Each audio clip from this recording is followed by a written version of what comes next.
This is the Dallas Morning News. Hello, everybody. Welcome into SportsDay Insider presented by the Dallas Morning News. I am Kevin Sherrington, joined by my pals Evan Grant and Joe Hoyt. Joe's here to talk about the Cowboys and some of the ongoing crazy stuff that goes on with them. Crazy enough that they came close to winning that game against the Eagles. I had them 35-17 losing, Joe. What did you have in that game? I had them 35-31, actually. And I just kept kind of coming back to this idea where I thought that they were too talented to, get blown out, but not good enough to win. But I'll be honest, I kind of walked away from that game even more impressed about specifically Brian Schottenheimer, because if you kind of look at preseason, I did not think it was good. I thought there was a lot of red flags in terms of what they were doing, but he kind of kept saying, hey, this is a 7-iron offense. I'm keeping all my clubs in the bag, and I'm going to keep it very vanilla. And I just kind of, the cynic in me thought, like, man, that kind of sounds like an excuse, frankly. He was right, though. There was some Baskin-Robbins type flavors out there. I thought they did a lot of motion. They had a lot of sprinkles on that thing. And I think that was probably the most encouraging thing, is that the words of Brian Schottenheimer kind of actually lined up with what we saw. The Baskin-Robbins offense. Maybe we should go with that. How about that, huh? We'll think about it. Yeah, they were, I think, and I was kind of watching the game with my sons, and one of the things that they were talking about was they just felt like what made all the difference to them was Dak and how well he played in that game. And of course, that's the funny thing. We've complained, and Tim Cowlishaw really complains about him not playing in the preseason. And, Calvin had sent me the stats about, what Dak has done in preseason when he hasn't played. And really, it never seems to bother him, not playing at all. And he proved it again this year, comes out and was really on point. And he also, I think maybe losing a little weight and has helped him a little bit. He got away on a couple of plays. And, that's kind of the thing. The Cowboys don't need him to be Jalen Hurts. They just need him to be able to get out of trouble every once in a while and make a play. And he did all of that. Yeah, mobility comes in different, versions, right? And I think one of the kind of more interesting things I'm actually writing about this week, it was something that was kind of slipped in the day of the game, and it was Mike McCarthy on Pat McAfee. And one thing Mike McCarthy said was, hey, after Dak signs his mega deal, we kind of went into protection mode and we didn't want him to run. And I thought that was evident last year. Dak looked unwilling to run. Like, he looked restricted.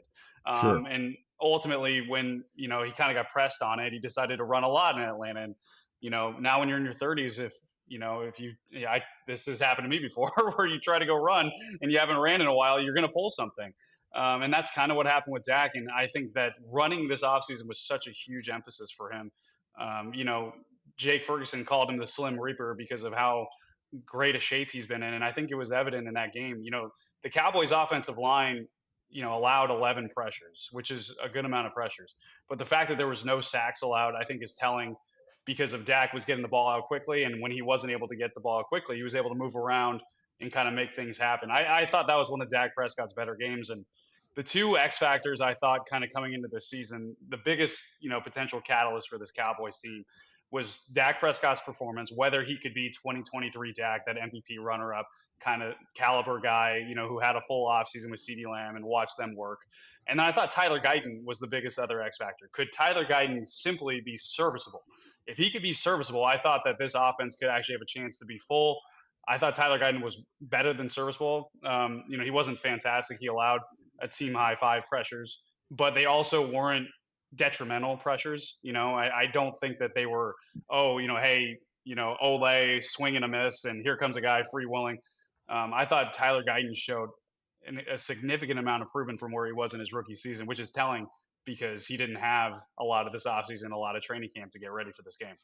This all sounds very encouraging, but again, how much of what you're saying, Joe, related to Dak moving, and Kevin and I have talked for a couple of years, like, that he's a much more dangerous quarterback when he's mobile, and I agree with all of that. And how much of the offensive line play do we have to hedge against the fact that the Eagles' best defensive player didn't play? Good question. I do think Jalen Carter is obviously a monster, right? But I think in terms of where Jalen Carter would have matched up against this offensive line, that's not where the Cowboys are weak, right? Like they are not weak in the interior. I think that's probably their better thing. Tyler Smith, Tyler Booker, and Cooper Beebe. Like, and even though Tyler Booker's a rookie, I still would have a lot of confidence, frankly, about how he would hold up against Jalen Carter. For a duration of a game. Would there be losses in there? Sure. But I think your tackles were where your major concerns were, right? Terrence Steele and Tyler Guyton last year. There were points where they were just a liability. There were points where they were turnstiles, frankly. And the fact that they did just enough, I thought, on the edge was very, very encouraging for this team. And I do think there's a couple things that, in terms of hedging and being a little cynical, I think we got to consider. One, the Cowboys had a lot of time to prepare for this game specifically. This was an opponent that they knew for a long time was on the radar. They could do a whole offseason scripting plays specifically to stop this Eagles pass rush and kind of go up against them. And the other thing I think I kind of want to see this weekend, the Giants are not a very good overall team. Their pass rush is going to be one of the best in the NFL this season, though. I think they have multiple guys all across the defensive line that can kind of wreak havoc. There's not a real weak spot on their defensive line. A lot of high-end talent. I think if the Cowboys can do what they did last week, again this week, if Dak could also be mobile kind of against that front, I think that kind of adds more encouragement about what they could do for the remainder of the season in terms of kind of combating what a potential pass rush could do. Before we get on to the Giants, I do want to ask a couple of things. One of the things that came up, I guess, in Jay Glazer's reporting for Fox Sports was that the other deal that the Cowboys were considering was one from the Eagles for Micah Parsons, in which they would have gotten 2 firsts, a third, a fifth, and other things. That was in quotes. We weren't sure what I would assume that meant veteran player or players involved, which is certainly a better deal than what they got from the Packers. But my gosh, even Jerry Jones was smart enough to realize I can't trade Micah Parsons within the division. It's bad enough to trade him to the Packers, which is, another team in your conference. But within the division, it would have just been unbelievable. But it also tells you what a guy like Howie Roseman, who, as Evan knows, is my favorite GM, thinks of the abilities of Micah Parsons, that's what he was willing to give up for him. Because that is the mother lode. I mean, as much as I, love Parsons as a player, if I could get a 2 firsts, a third, a fifth, and then a couple of veteran players, well, then I probably got to do that. Yeah, and then the Cowboys were never going to trade him to an NFC East team. Barring 4 first-round picks and, a deal that maybe the Mavs should have got for Luka Doncic kind of style, right? But no, that was never a real consideration. I even think the fact that they traded him to an NFC team, an NFC contender at that, kind of tells you what the chum in the water when they threw it in there, how many sharks were kind of in there. I don't think there were many in terms of offering something that would be decent enough for them to kind of say, okay, this is okay now, and we'll kind of set ourselves up for the future while saving money. But to your point, Howie Roseman, I'm always impressed by him, and I think he's kind of got that Midas touch right now where he makes a lot of moves, and maybe it's more of a kind of trips to the plate thing at this point, and his batting average is doing okay because he traded for Tank Bigsby last night. They Will Shipley gets hurt, their backup running back. They immediately say, hey, we need not only a backup running back but a kick returner to kind of help with these new kickoff rules, and boom, they go get Tank Bigsby from the Jaguars. And I think someone I forgot who said it, but the Cowboys really prioritize themselves or kind of claim that they're this 365-day a year at player acquisition team, like that's their approach. Well, Howie Roseman lives up to it. Howie Roseman is a guy that's constantly thinking, constantly moving pieces around, constantly trying to find how he can best utilize his assets. And I think even the fact that he offered something for Micah Parsons kind of tells you where they're at with that. Yeah. Well, and to your point, as you said, it's a lot of at bats. So he's made moves that didn't work out. But it's as a fan, you have to look at it like, if my GM is going out there and trying, and he's right more often than not, this is the guy you want, right? This is the Dave Dombrowski model, and what basically Chris Young is trying to model himself after as well. The Cowboys have been an organization for the last, I don't know, seems like 6 or 7 years. It kind of prided itself on, no, we're going to draft and develop, and of course that's good as long as you keep those guys if they're really good, which they didn't do in the case of Micah Parsons. So, and also there's something came up on the radio show as we're taping this on Tuesday morning where Jerry said that he would, well, I guess you should just fill us in on exactly what Jerry said, Joe. Yeah, I think one of the kind of conversations in the fallout of the Micah Parsons deal is whether Jerry Jones's approach to this was actually, legal according to CBA laws in terms of, hey, Micah Parsons, come, let's talk. Let me close the door. It's you and me, mano a mano. And then, oh, by the way, we should have had an agreement there. Because anyone who knows Jerry Jones knows that's been kind of a way to do it for a long time for him. Obviously, you get other people involved. You get your salary cap guy and Adam Pacifica involved. Stephen Jones gets involved.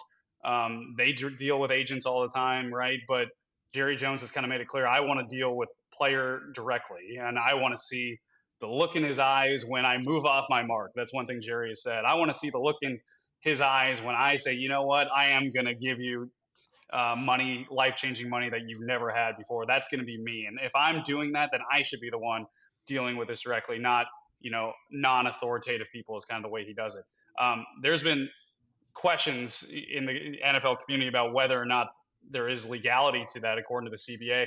Kind of what I've found through my research is that there's surely some gray area. I think, the NFLPA and David Mulugeta actually alluded to this. I think they will look into it, whether or not there is some type of course of action they can to kind of mandate that players have representation alongside them whenever they're in an active negotiation thing, kind of similar to almost HR representatives in terms of talking with bosses at a common workplace. Right now, I don't think that there's a path there. But, hey, anything with legal stuff, it depends how you word it, how you frame it. Right now, Jerry Jones said on the radio today, there is no violation in his mind. He believes he's adamant about that. And he said if he was ever fined for the way he does negotiations with players, that he would take that fine number, times it by 100, and donate all of that money to the Salvation Army. Kind of telling a little bit of exactly how Jerry Jones thinks about where that type of investigation could go. Just one quick addendum to that. Jerry Jones is a liar. So, Wow. He admitted as much during the whole Parsons press conference that literally, he will lie and, manipulate the truth to whatever his needs are. So again, I take everything that Jerry says and I no longer believe it. He has reduced his credibility to below zero with me. Yeah, I mean, he even said it because he was talking specifically about how, he went on Stephen A. Smith and said, oh, I'm not trading Micah Parsons. Correct. And he's like, oh, I was lying to him and I was lying to you guys. By the way, thank you for writing that. Yeah. So he understands the game, to Evan's point. Yeah. Well, yeah, why anybody would trust Jerry about anything, I don't know. But anyway, so Micah Parsons, after not playing at all in the preseason either, comes out and plays 29-30 snaps for the Packers, has a sack, I think, 3 pressures besides that maybe? And on those 3 pressures that I saw, it was like they resulted in an interception, I think a completion for minus yardage and a stop or something like that. So he made a real impact in that first game and kind of let the Packers serve notice that they might be, maybe they're the next team up in the NFC. I think that there's a good argument for it, especially when you kind of look around the rest of the NFC North. I think there's a real question, frankly, about the Lions in terms of, hey, you lost your offensive guru and your defensive guru. You're trying to replace that. How does that go? Week 1, I didn't think it looked great. But I think, it's so funny because the Cowboys have been so adamant that the trade for Micah Parsons doesn't happen without Kenny Clark. And I thought Kenny Clark played really well in his debut, which is not easy considering, it's a week off or a week later you got to play after having a big trade. You've been with the Packers your whole career. I thought he played really well. But they've been adamant that he was the key piece for them actually making this deal and that they're better now and better in the future than they would be if they had Micah Parsons on the books. The better now thing, to be honest with you, and all the respect to Kenny Clark in the world, I don't know how you can watch him against the Lions this weekend, what Micah Parsons did against Green Bay, and think that the Cowboys are better off now than they were before that trade. Micah Parsons, even if he's a third down pass rusher, which is kind of what he was doing, he's elite. He's the way he bended back on that sack. There are few humans in the world that can do what Micah Parsons can do in terms of pursuing a quarterback. I think, the Cowboys, I think in terms of going against the run, played really well against the Eagles. There will be points in this season, though, and I even wrote about this, where you're wondering when Jalen Hurts is running around, man, what would Micah Parsons do in that situation? There's going to be moments like that often. And, it's funny because a lot of fans are saying, hey, let's move on. We don't want to talk about it. Sam Williams says, I don't even want to talk about Micah Parsons questions anymore, so please stop asking him. I just think that's going to be a theme that hangs over this team for the rest of the season.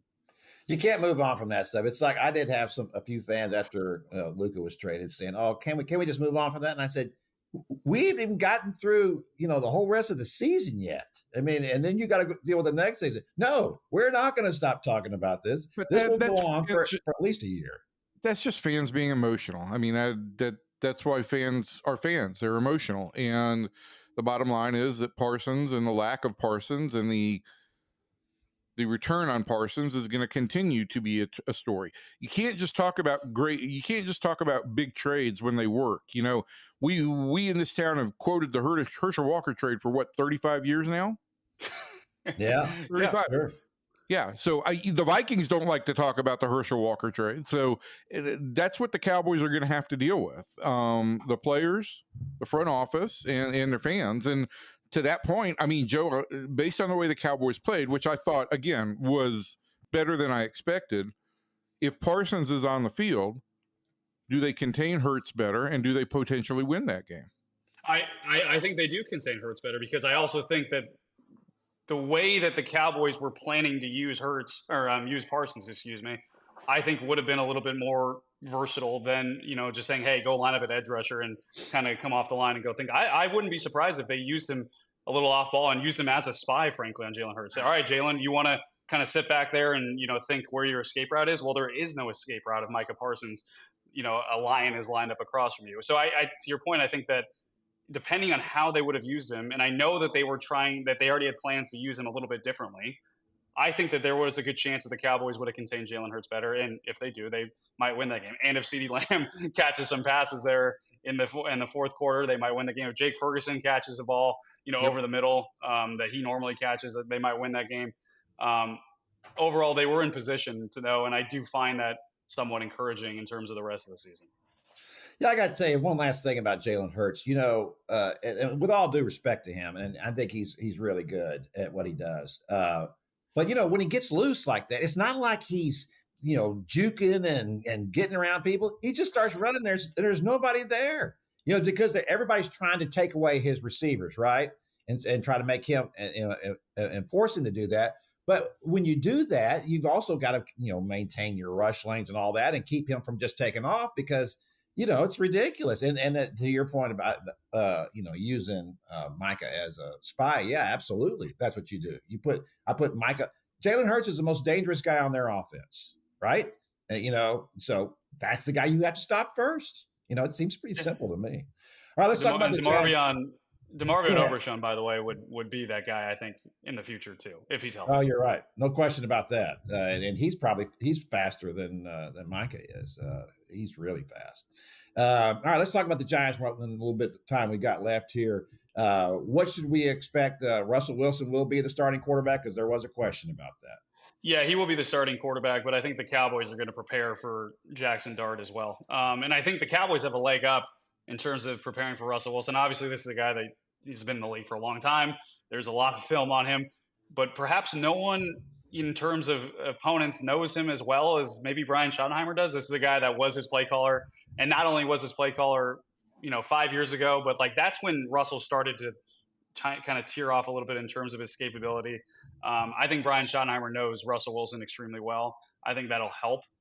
Jackson Dart's a little bit more of an unknown, but when you kind of think about what Russell Wilson does well, Jackson Dart has similar things to him. I think that he also is a really good deep ball thrower. I think he is a little bit mobile in terms of his escapability.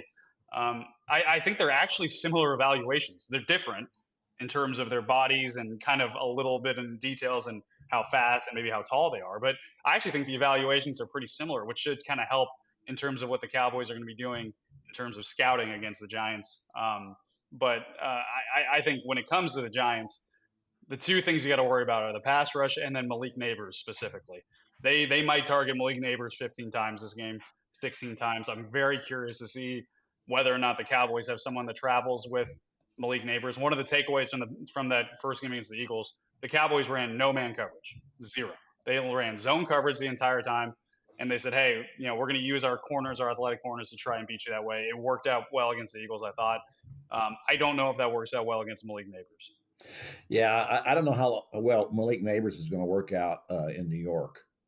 He was already fussing with everybody on the sideline in that game in their opener. That's a mess. How Brian Daboll got to come back as the coach of the Giants is just beyond me to begin with. That just, I think there was some speculation maybe the Cowboys would be even worse than the Giants, and I think the answer is no. No one in this division is worse than the Giants, and that'll be the same for the foreseeable future. But you're right about they do have a great defensive line, and that pass rush will be a question mark for the Cowboys. And that's the other thing about Tyler Guyton. When have the Cowboys had questions at left tackle? They went a long time with Tyron Smith over there. That was never a question. And so when you get used to that kind of performance, when the next guy up is just okay or just average at best, then that's a considerable difference. And that'll be something hard for people to deal with. And that will require, Dak to do a good job of avoiding that pressure. And at least now he seems willing to try to do that. So it's all good. So who we saying in this game, Joe? Oh, I'm going Cowboys. I think the only path to a Giants win is the pass rush getting home many times, frankly. And I just don't see the volume in which that would be required to win happening. I think that the Cowboys, in a home opener, I think that they kind of get out early, can kind of, get the run game going. I liked what I saw from Javonte Williams. That's another guy that kind of went unheralded. That was a bit of a mystery. I thought he did well. So I just don't see the Giants having enough talent overall or enough quarterback play, frankly, to kind of pull this one out. Give me the Cowboys and Dak Prescott going 1-1 and kind of setting up an interesting game in week 3 against the Chicago team that really kind of blew one last night, I thought. And shout out to JJ McCarthy too for that roller coaster. So, yeah, no kidding. Early on, that looked like, oh my gosh, I can't believe the Bears are really this good. I'm not buying the Bears. I just can't buy the Bears yet. I'll give them some time here. They need a little more than what they've had so far. Yeah, give me the Cowboys in this one. I'll say, what do I say? 28-17 is what I'll say. I like that. I think a double-digit gap is in play. Yeah. Okay. Evan, what do you have on the Cowboys and the Giants? I'm still not as sold, so I'm going to go that they'll win by a touchdown. Okay. All right. I do think, sorry, one more note on that, because I think Evan is really right in terms of, hey, I think there's so much buildup to that first game, and Brian Schottenheimer, I think, is going to be an elite scripter in terms of how he scripts plays. And I think there's no better opportunity to script plays than in that week 1 game against a team that really, really well. I'm very curious to see when things not only get out of that week 1 game, but when they get out of the NFC East in terms of how they script, how they prepare. I think that's going to be another question mark / test for Brian Schottenheimer. Sure. And I think week 1 is always kind of it's a hodgepodge. You just don't know what you're going to get, especially as teams don't show much in preseason and players don't play in preseason. It's completely, I think it's unpredictable. And I'm still just not sold on this Cowboys team. But I really did like what I saw from Dak last week. And the running game was better than I expected. I just think it's still going to take this team some time to really kind of get its footing. Well, you don't have to be sold on the Cowboys. I'm not sold on the Cowboys. I'm just sold that the Giants suck. So that's the thing for this week. So we'll see what they do after this week. But this week they get well. All right, that's going to do it for the Cowboys segment of our podcast. Thanks, Joe, for visiting with us, and we'll see you a couple of weeks probably.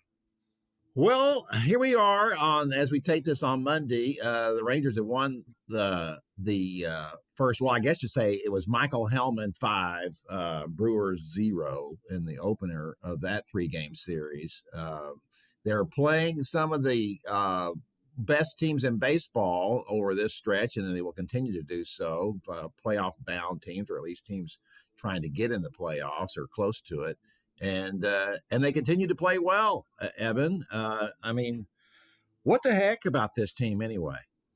Yeah, I mean, there's a lot that seems to be inexplicable about this team, but they are playing with a looseness right now that is clearly evident. And I think we talked a little bit about this last week.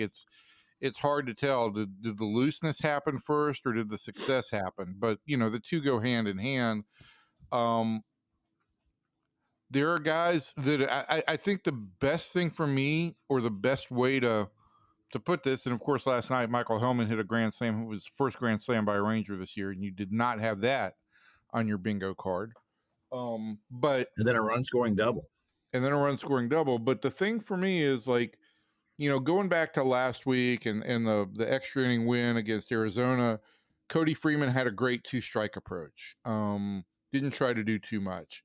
You get into the games against Houston, and again, you kind of semi-manufacture at least one run there. I just feel like the 2-strike approach, the elements of what amount to small ball or old school baseball are a little bit more evident with this team right now. And that's what it's going to take for this lineup to win. Well, when you get great pitching, that's the thing. That's the big sin of this season, right? If they don't advance to the playoffs, is that you got the best starting pitching and you got really good relief pitching as well, probably in Rangers history. Kevin, this is, right now as we tape this, their rotation ERA is 3.29. And just going back to 2000, looking at the American League teams, because at that point in time the national teams were still facing the pitcher. There have been 2 teams, both of them Houston teams, that for 162 games had a lower ERA. So this is one of the best rotation performances in the American League in this century. Yeah, and if you spoil that, after you waste that, well then, my gosh, that's awful. And to your point, if you're playing small ball, obviously you're not going to score 7 runs a night if you're playing small ball. But if your rotation's giving up 2 or 3 runs a game, then you only have to score 4. And so that's what was incumbent upon them to do that. And of course, we've talked about that ad infinitum about all the the swinging from their heels and stuff. And I will say that one of the things I've noticed about Josh Young now, and certainly last night, and one of the at bats in particular, he ended up just grounding out, but he grounded out to the right side, and on balls on the outer corner of the plate, he was simply trying to hit the ball, either foul it off or hit it to the right side, which is exactly what you have to do in that situation, because if you try to pull that ball, all you're going to do is roll over on it. And to me, that's progress. That's progress. Of course, he has been playing or hitting much better, as we know. The numbers show that. But it shows so much in the approach. And then you and I, of course, have talked about Cody Freeman and his willingness to do that. And he is hard to strike out, and it will go the other way. On the home run, the grand slam by Michael Hellman, if you look at that, there is so much of the Rangers when they, even in 2023, where they were swinging from the heels and it was all working, right? And on the home run that Michael Hellman hit, his hands are so high, that's what they teach you, is try to keep your hands up above the ball in that. And it looks like he's just serving the ball as he's hitting it, even though that was a line drive and a pretty good shot out to left field. But it was a very fundamental swing for a home run. It wasn't something like it looked like, look at this, I'm just going to, give it everything I've got here. And well, he was that's trying to big get the difference. ball. He was just trying to get the ball in the air. He was trying to get the run home. Yeah. He was not trying to hit a home run. He was not trying to drive the ball. He was trying to get the ball in the air, make contact, get the ball lifted up in the air. That was it. Yeah. And so they're doing that now. And I got to tell you, I don't know what's going to happen now. Of course, with this team is Sean McFarland wrote today, the only thing predictable about this team is its unpredictability. And so we don't know where they're going to go from here and what they're going to do on the road, and because they haven't played well on the road this year. But I've just decided, Evan, that we should just take this as it comes. Whatever happens, at least they are playing meaningful games in September. And I think been times this summer where either one of us thought, no, that's not even going to be possible. 100%. And on this homestand now, as we tape this, they've won 3 out of 4 against the American League West leader and the team with the best record in baseball. So those are significant accomplishments for a team lacking four major components of its lineup. I think there's so many factors, Kevin, in why this team is playing better now. I also don't want to diminish the idea that without Seager and Simeon on the field, there's not a clear-cut leader or a guy that the team looks to be the guy, right? And I think that's helped Wyatt Langford. I don't want to say establish himself, because I think he's already established himself as a pretty good ball player, but I think more eyes are on Wyatt Langford. And I think it's been very clear to me that Wyatt is going to be the future of this team, or the future personality of this team. And I think that's promising. I really do. Well, then tell me what it is about Wyatt's personality that you like. Well, I'm talking about personality on the field. I mean, this is just he's an intense guy on the field. He is going full speed at all times. He tries to make things happen on the bases. He is he's willing to take a walk.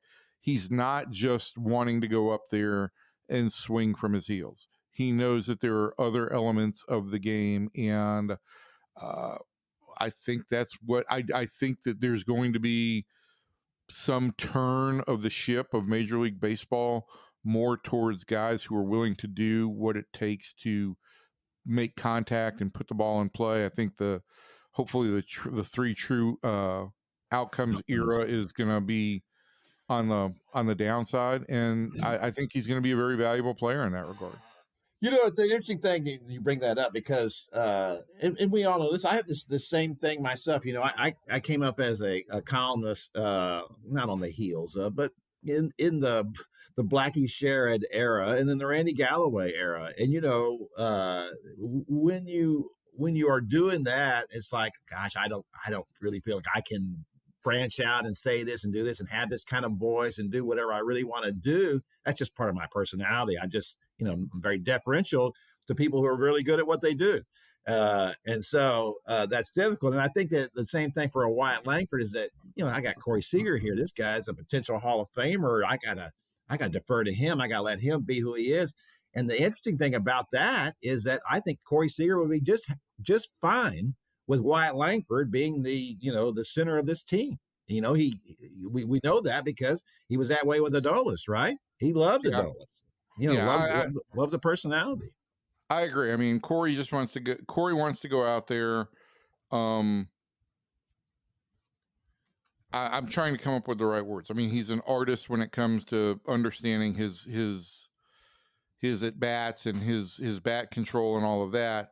But I do think that, Corey is so focused on what he can do to help the team in his way that it's hard to replicate. Let's just put it that way. It's hard to replicate. Wyatt is a guy who, he's got mad skills. There's no doubt about that. But if you're summing him up, he's a guy who plays hard all the time. And that's visible. And I think that that is something that's easier for players to grasp. Yeah, for sure. Yeah, he's more like one of them a little bit. Yeah, absolutely. I get that. Although, as you said, he does have that's quite a package there. When everything's working for Wyatt Langford, that's quite a package. In his own way, if he were to be able to tap into all of that, he'd be a better player than Corey Seager is, in my mind, because of his ability as a two-way threat. And you factor in the speed as well. Corey's not running away from anybody. I'm not going to say that at this point because Corey Seager is, probably on the fringe of being a Hall of Fame talent, and that's a high bar.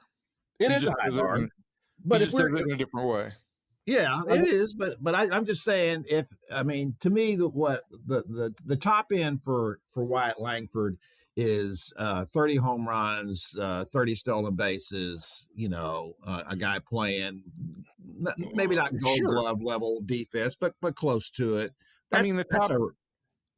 The top end for Wyatt Langford, the comp is always, well, could this guy be a Mike Trout? Well, that's unfair again to compare him to a Hall of Famer. But I will say this right now: he's not going to be Mike Trout. Trout was Mike Trout from the day he walked onto a Major League Baseball field, and Mike Trout is the closest thing to Mickey Mantle that since in the last 50 years. So he's not going to be that. But if he's 2/3 of Mike Trout, well then, hey, that's really great. That would be Mike Trout.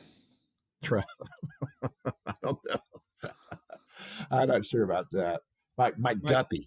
Mike Guppy is what you got to go there. Mike Tro? No, something. Okay.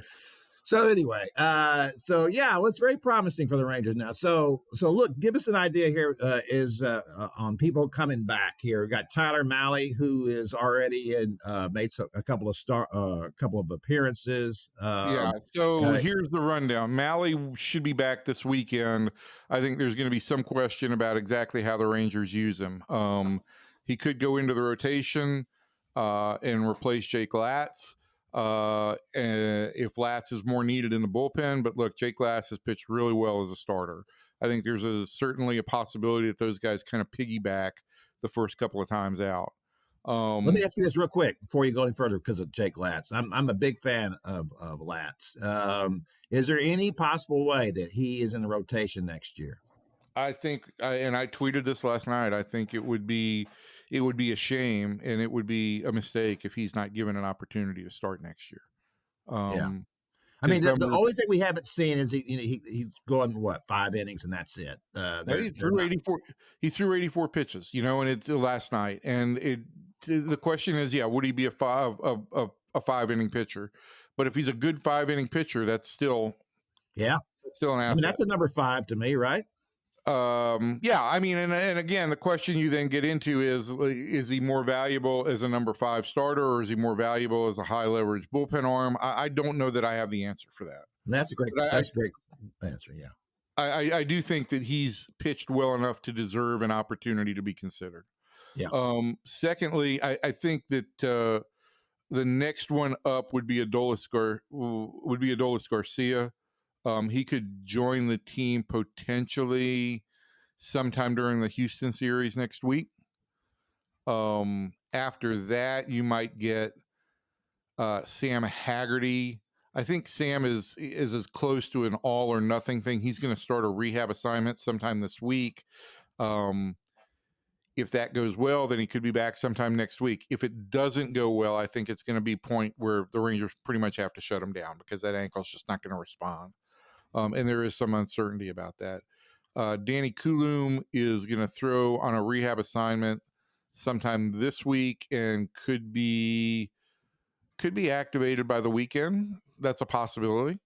And then you get to Seager, and I think the most realistic, it sounds like, for Seager would be maybe the start of the Miami series, to start that last homestand of the year, give them the last 10 days of the season with this club. And I think that is about it on guys who would be ready potentially before the end of the season. It doesn't look like Marcus Semien will be ready until the postseason if the Rangers will make it that far. And it doesn't look like Nathan Eovaldi would be ready probably until the Rangers, at least advance a round or so in the postseason. And then the other guys that are on the injured list, John Gray, Evan Carter, Cody Bradford, and Josh Spores. They're all shut down for the year. They will not play postseason or not. Yeah, and if you had told us before the season this is how they were going to go in personnel-wise into the last month or so of the season, you'd have said, well, then that's done. They're toast. Yeah. Yeah. So let me ask you one last thing about the Rangers before we get out of this segment and move over and talk about colleges. So if Adolis comes back and you get more to a normal lineup, who are the young guys do you have to keep? Is it your boy Cody Freeman? I think you've got I think Cody is probably safe going forward. Obviously when you get the next position player you get back, probably Dustin Harris goes out. If you get Haggerty back, maybe Osuna is the guy, because he kind of, is Alejandro Osuna as a switch hitter. And then when you get Seager back, then you've got a decision to make. But there is a palpable difference with Cody Freeman in the clubhouse and on the field. To me, it's tangible. And I wrote about this off of Sunday's game. Look, the guy's hitting 211. It's not like he's crushing it, but somehow he seems to find his way into the middle of key situations and produces. Yeah, he does do that. All right, that's going to do it for the Rangers segment of our podcast. We're going to move over now and talk about the colleges. Texas A&M is going to South Bend on Saturday. Sean McFarland will be there to cover that game for us. That'll be a big game for the Aggies. I would have felt better about their chances had Miami not already, beaten Notre Dame in their opener. And I just have a hard time believing that Notre Dame is going to get beat twice this early in the season. The Aggies have that Marcel Reed, their quarterback, has done a good job. He's progressed. He's throwing the ball better than he did last year. He's always had good wheels, so that gives them a chance. And they have the running game was better last week as well. They're not quite there yet, I don't think. So losing to Notre Dame on the road would not be a bad thing and not a deal killer, certainly for their playoff hopes. The SEC just isn't very good this year, Evan. Well, that's what it's looked like. It hasn't had a great first 2 weeks. And my friends at SEC Shorts, the little comedy troupe on Instagram, had kind of played that off this week. They poked. They do a great job, by the way. That stuff is hilarious. They're hilarious. They poked a little bit of fun at Florida after losing to USF. I don't know if the SEC is down, Kevin. It's down. Look, it's down. Look, Alabama's not what it was, and they weren't last year either. But you can really tell the difference without Nick Saban. They're just not the same team without him. Yes. I mean, Kalen DeBoer is his days are numbered. I think that LSU went on the road and beat Clemson, and that was a good win. That was a good win. We haven't seen Georgia play anybody yet, so I'm not sure what to make of Georgia just yet. I don't know what to make of A&M, quite frankly. No, you don't. And you don't know what to make of Texas either. I will say that Arch Manning, it's San Jose State. Of course, he's going to look better. The thing I don't understand though, and he threw 4 touchdown passes and ran for another one. So I mean, what more do you want from the guy? But it is so much feast or famine with Arch so far. one of the long touchdown passes, it's the guy's wide open and all he has to do is just lay it out there, and he does. And the guy has to come back and get it. But that's what you want him to do. If the guy's wide open, don't be trying to hit him on a dead run. Just throw it out there and let him catch it. Make sure you get that ball. Did he wince after he threw it? Did he what? Did he wince? Yeah, well, that was the thing that came up was that at the press conference on Monday, the Texas press conference with Steve Sarkisian, as it was explained to me, one of the University of Texas students they let them in the press conferences as they should, and that's a good thing. And he asked one of the first questions, and the question was something along the lines of, it had been reported that Arch might be hurt. Maybe his shoulder is bothering him. And Sark just kind of snapped back at him and said, I don't know where you're getting these reports from. And then he talked about, because the reporter referred to a grimace when he threw. And then Sark made the crudest comment about, I don't know about you. I haven't seen you guys in the bathroom. And I guess that was referring to grimaces. And I don't know. I've heard a lot of weird comments in press conferences over my nearly 50 years in sports writing, and that's right up there. And I don't know, you as I explained to somebody when they were telling me about this yesterday, it's not the questions that should be questioned in these kind of situations. It's how you answer. It reveals something about your character. It reveals something about what you might be trying to hide. And when you have that kind of reaction like that Sark had to that question, which was if misguided, if he had said, I don't know where you're seeing that's been reported because it's not accurate, if it is being reported. That's all he has to say. He doesn't have to, come up with, these. Yeah, but it's a student, and you can bully students more easily. Yeah, that's right. And I've seen that before. No question about it. Which is certainly unfortunate. And look, I mean, just to that whole answer, if I was going to the bathroom in front of TV cameras and 100,000 people, God forbid, you could critique that however you want. This is the guy that is at the center of your program, and if he looked uncomfortable in any way, shape, or form, it's certainly a very viable question and required an answer.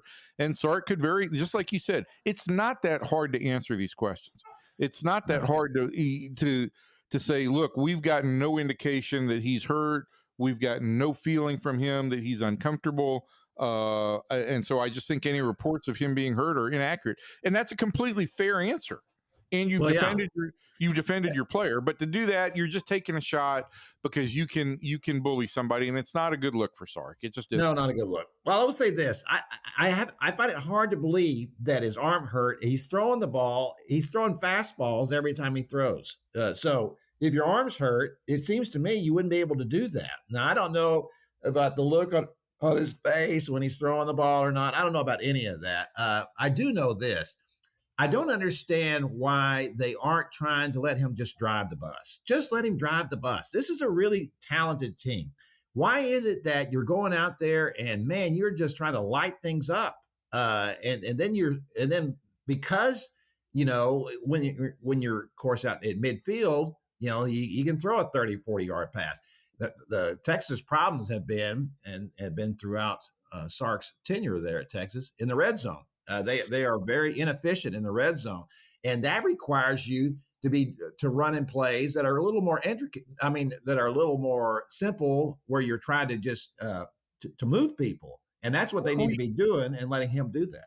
We've been over this for 2 years. It certainly feels like Sark is living out his quarterback fantasies through his quarterbacks, and they don't run the ball in my mind as much as they could, and I think we talked about this with Kirk last week during the Ohio State game. I thought that based on what I saw, and clearly I wasn't hanging on every play the way you guys were, but from what I saw, it wasn't a game plan that was designed it was a game plan that was designed to potentially show off Arch Manning instead of letting him have success. Yeah. I mean, look, that's the thing about we talk about in the NFL and about preseason games, and guys not getting to play, and Dak didn't get to play any in the preseason. Well, in college football, there is no preseason. You jump right into it. Your first real start, because I'm not going to count the two against Louisiana Monroe and Mississippi State last year when you're coming off the bench. That's not the same thing. This is now you are the starting quarterback. There's a different set of expectations for you now that rather than being the backup quarterback coming in and playing because you have to. And you were playing at Ohio State. You're in the horseshoe. 105,000 people.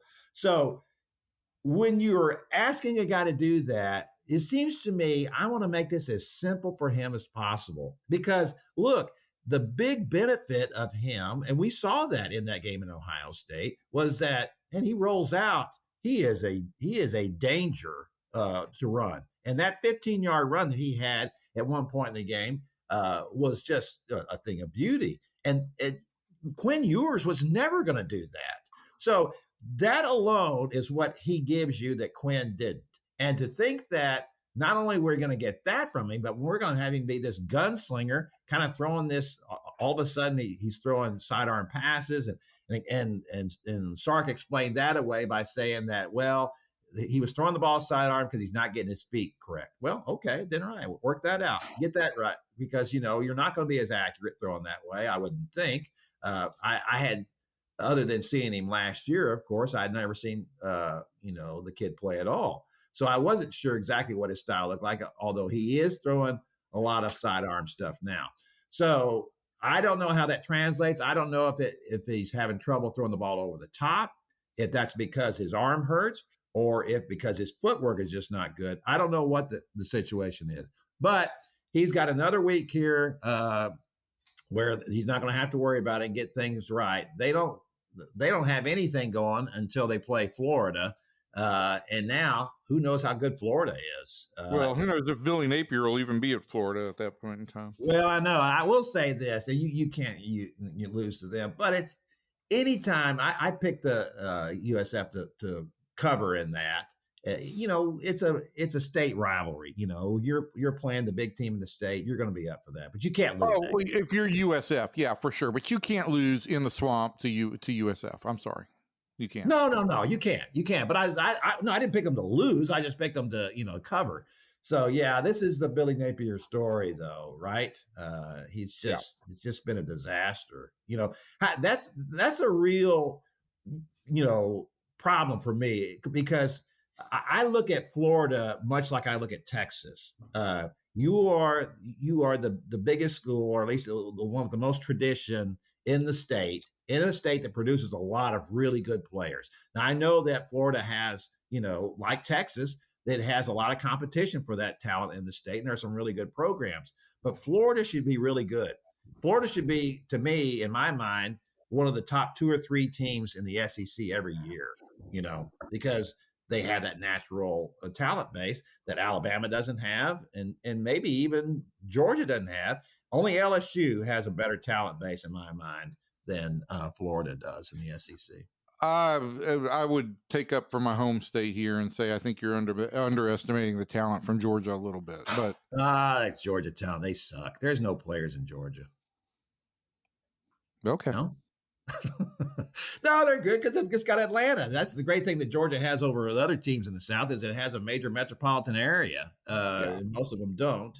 So that's a big advantage. So Georgia has really good players too. I mean, I think you talk about Louisiana per capita players. Yeah, it's the top, but I think Georgia is in the top 5. Oh yeah.